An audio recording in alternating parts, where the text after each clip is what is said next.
เดี๋ยวมานี้ฟังกันพวกพี่น้องพ่อแม่สาธุสมเดียวเมื่อทุกคนที่มาฟัง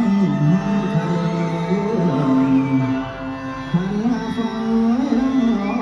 งสิใครก่อนสอนเกี่ยวปีท่องเที่ยวเมือง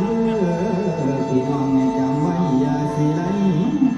เสือเจ้าไปเที่ยวทอนคิดถึงดินเล่านี่แล้วมีทุกอันควันแล้วทวนส่วนโลกนี้ไว้มีน้ำใสวุ่นเกี่ยวใสดีงามสะอาดทิวผู้ป่าป้าไม่เขียวสะอุ้มออกสู่เสริญ